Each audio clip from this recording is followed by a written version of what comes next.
أعوذ بالله من الشيطان الرجيم بسم الله الرحمن الرحيم নবীজি সাল্লাল্লাহু আলাইহি ওয়াসাল্লাম সাহাবা একরামের চিকিৎসা করতেন। তাদের প্রয়োজনে তিনি ঝাড়ফুঁক করতেন। নবীজির এই ঝাড়ফুঁককে রুকিয়া বলা হয়। রুকিয়া মানে কোনো কিছু পাঠ করে ফুঁক দেয়া। তবে রুকিয়া করাটা সুন্নত। সুন্নত হওয়ার জন্য নবীজির পদ্ধতি অবলম্বন করতে হবে। আমার রুকিয়া করার পদ্ধতিটা সুন্নাহ সম্মত হতে হবে।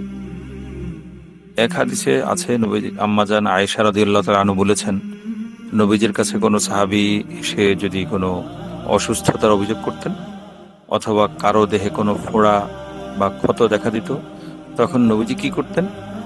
তার শাহাদাত আঙ্গুলি মানে তর্জনী, বৃদ্ধাঙ্গুলির পাশে যেটা ডান হাতের তর্জনী দিয়ে তিনি প্রথমে তর্জনীটা শাহাদাত আঙ্গুলিটাকে থুতু দিয়ে ভিজিয়ে নিতেন। থুতু দিয়ে ভেজানোর পর আঙ্গুলটাকে নবীজি মাটির মধ্যে গেঁথে দিতেন, মাটির ভিতরে ঢোকাতেন। বেলে মাটি হোক বা ধুলো মাটি হোক, সেখানে গেঁথে দিতেন। তারপর বালু বা মাটিযুক্ত আঙ্গুলটা রোগীর শরীরের ক্ষতস্থানে বা শরীরে বোলাতে থাকতেন। আঙ্গুলটা বারবার ক্ষতস্থানের উপর দিয়ে বোলাতেন বা মাসে করতেন। এরপর মাসে করতে করতে নবীজি পড়তেন, বিসমিল্লাহি তুরবাতু আরদিনা বিরিকাতি বাদিনা ইউশফি সাকিমুনা বিইজনি রব্বিনা। দোয়ার অর্থ হলো, আমি আল্লাহর নামে আমাদের দেশের মাটি এবং আমাদের কারো থুতু দিয়ে চিকিৎসা করছি, আমাদের প্রতিপালকের নির্দেশে আল্লাহ তাআলা এই রোগী কি করবেন? আরোগ্য দান করবেন। অর্থটা এমন দাঁড়ায় যে আল্লাহ তাআলার নির্দেশে, আল্লাহর নামে আমাদের দেশের মাটি, আমাদের কারো থুতুর মাধ্যমে আল্লাহ তাআলা কি আমাদের অসুস্থ ব্যক্তিরা কি করবে? আরোগ্য লাভ করবে। এই ছিল দোয়া।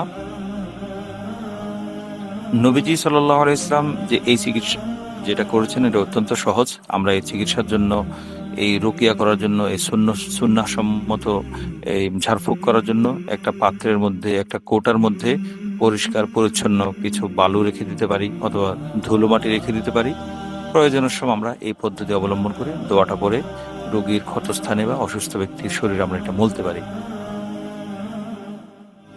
আল্লামা ইবনে হাজার আসকালানী রহমতুল্লাহ আলাইহি, এখন যে আসকালান, যেখানে শেষ জমানায় অনেক বড় ঘটনা ঘটবে, ফিলিস্তিনের যে আসকালান শহর আছে, 7 অক্টোবরে যে শহরে সবচেয়ে বেশি হামাসের পক্ষ থেকে আক্রমণ হয়েছিল,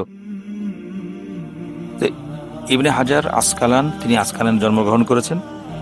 ইবনে হাজার রহমতুল্লাহ আলাইহির একটা বিখ্যাত কিতাব আছে, সেটা হলো বুখারী শরীফের ব্যাখ্যা, ফাতহুল বারী। এই ফাতহুল বারীতে আল্লামা ইবনুল কাইয়িম রহমতুল্লাহ আলাইহির একটা বক্তব্য তিনি উল্লেখ করেছেন এই হাদিস সম্পর্কে। ইবনে কাইয়িম বলেছেন, কেউ যদি অবিশ্বাস নিয়ে, ঠাট্টা ছলে, বিদ্রুপ ছলে, অনাস্থা নিয়ে এই রুকিয়া পদ্ধতি অবলম্বন করলে তার এই রুকিয়ার পদ্ধতি কোনো কাজ করবে না, সেটা ফলপ্রসূ হবে না, রুকিয়া দ্বারা আরোগ্য লাভ করবে না। আমাকে এই রুকিয়ার পরিপূর্ণ উপকারিতা লাভ করতে হলে কি করতে হবে? রাসূলুল্লাহ সাল্লাল্লাহু আলাইহি ওয়াসাল্লামের প্রতি পরিপূর্ণ আস্থা, গভীর মহব্বত নিয়ে এবং আরোগ্য লাভের শতভাগ একিন রেখে এই রুকিয়াটা করতে হবে, এই পদ্ধতির ঝাড়ফুঁক করতে হবে। তাহলে ইনশাল্লাহ কাজ হবেই।